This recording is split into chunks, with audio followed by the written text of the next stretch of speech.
RV अपने कमरे की ओर बढ़ गई, लेकिन उसके जाते ही आंगन का माहौल धीरे धीरे बदलने लगा। कुछ देर पहले तक जहां हंसी और मजाक की आवाजें गूंज रही थीं, वहीं अब कुछ लोग आपस में धीमी आवाज में बातें करने लगे। कमरे के कोने में खड़ा वह शख्स, जो अब तक सब कुछ चुपचाप देख रहा था, धीरे धीरे बाहर निकला।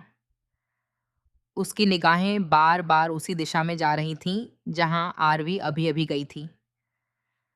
उसके चेहरे पर ऐसी मुस्कान थी जिसमें अपनापन नहीं बल्कि जलन साफ दिखाई दे रही थी। उसने मन ही मन सोचा, आज सब लोग इसकी तारीफ कर रहे हैं, लेकिन शाम होते होते यही लोग इसी पर सवाल उठाएंगे। यह कहते हुए उसने अपनी जेब से मोबाइल निकाला और किसी को एक छोटा सा मैसेज भेज दिया। मैसेज भेजते ही उसके चेहरे पर संतोष भरी मुस्कान आ गई। किसी को अंदाजा भी नहीं था कि एक छोटी सी चाल पूरे परिवार की खुशियों को हिला देने वाली थी। उधर आरवी अपने कमरे में पहुंचकर जल्दी जल्दी तैयार होने लगी। वह आईने के सामने खड़ी होकर खुद को देख रही थी, लेकिन उसके चेहरे पर खुशी से ज्यादा जिम्मेदारी का बोझ दिखाई दे रहा था। उसने हल्की सी मुस्कान के साथ खुद से कहा, आज सब कुछ अच्छे से हो जाए, बस यही चाहती हूँ। तभी उसकी नज़र मेज पर रखी पूजा की थाली पर गई। उसने प्यार से उसे उठाया और एक बार फिर सारी चीजें जांचने लगी, ताकि कोई कमी न रह जाए। तभी दरवाजे पर दस्तक हुई।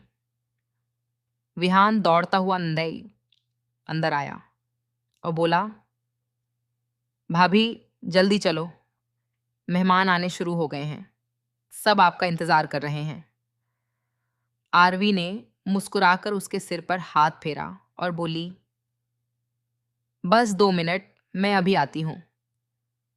नीचे हॉल में मेहमानों का आना लगातार बढ़ता जा रहा था। घर रोशनी से जगमगा रहा था। हर कोई सज धज कर एक दूसरे का स्वागत कर रहा था। सास मेहमानों का अभिवादन कर रही थीं, जबकि बाकी लोग व्यवस्था संभाल रहे थे।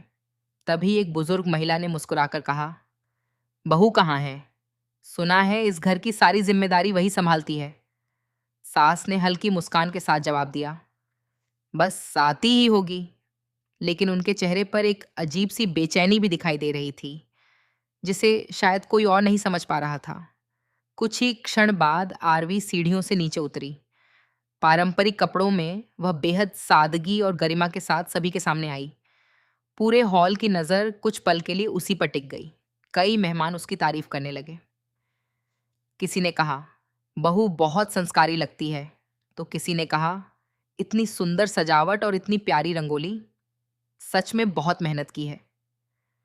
आरवी हर किसी का मुस्कुराकर स्वागत कर रही थी, लेकिन तभी उसकी नज़र उसी शख्स पर पड़ी जो दूर खड़ा उसे लगातार घूर रहा था। दोनों की नज़रें कुछ पल के लिए मिलीं। उस व्यक्ति ने हल्की सी मुस्कान दी, लेकिन उसकी आंखों में छिपी चालाकी आरवी को बेचैन कर गई। वह कुछ समझ पाती उससे पहले ही वह भीड़ में गायब हो गया। इसी बीच पूजा शुरू होने की तैयारी होने लगी। पंडित जी ने सभी को एक साथ बैठने के लिए कहा। आरवी पूजा की थाली लेने रसोई की ओर गई। जैसे ही उसने थाली उठाई, उसे लगा कि कुछ सामान अपनी जगह पर नहीं है। उसने दोबारा ध्यान से देखा। पूजा का एक बेहद महत्वपूर्ण आभूषण, जिसे परिवार कई पीढ़ियों से शुभ मानता था, गायब था। उसके चेहरे का रंग उड़ गया।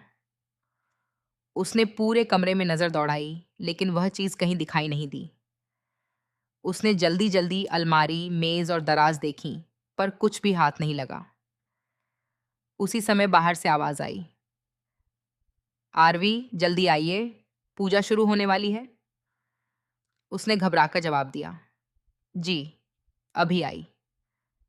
लेकिन उसके हाथ कांप रहे थे। वह समझ नहीं पा रही थी कि आखिर वह चीज गई कहाँ। तभी पीछे से किसी की आवाज आई, क्या ढूंढ रही हो? आरवी पलटी तो सामने वही व्यक्ति खड़ा था जो कुछ देर पहले उसे घूर रहा था। उसने मुस्कुराते हुए कहा, लगता है कुछ बहुत कीमती चीज खो गई है। आरवी ने हैरानी से पूछा, आपको कैसे पता? वह बोला। चेहरे की घबराहट सब कुछ बता देती है। इतना कहकर वह बिना कुछ और बोले वहां से चला गया। उसकी बात सुनकर आरवी और भी परेशान हो गई। उसके मन में बार बार यही सवाल घूम रहा था कि क्या यह सिर्फ एक संयोग है या इसके पीछे कोई बड़ी साजिश छिपी है। उसने खुद को संभाला और बिना किसी को कुछ बताए पूजा में शामिल होने का फैसला किया। उसे लगा कि शायद पूजा के बाद आराम से खोज लेगी, लेकिन उसे यह नहीं पता था कि अब बहुत देर हो चुकी है। पूजा शुरू हुई। पूरे घर में मंत्रों की आवाज गूंज रही थी। सभी लोग श्रद्धा से बैठे थे। तभी पंडित जी ने कहा, अब परिवार की परंपरा के अनुसार वह शुभ आभूषण लाया जाए जिसे हर साल पूजा में रखा जाता है। यह सुनते ही पूरे परिवार की नजर आरवी पर चली गई। उसके चेहरे पर घबराहट साफ दिखाई दे रही थी। उसने धीरे से कहा, वो मुझे नहीं मिल रहा। पूरा हॉल एकदम शांत हो गया। कुछ सेकंड पहले तक जो माहौल खुशियों से भरा था, अब वहां सन्नाटा छा चुका था।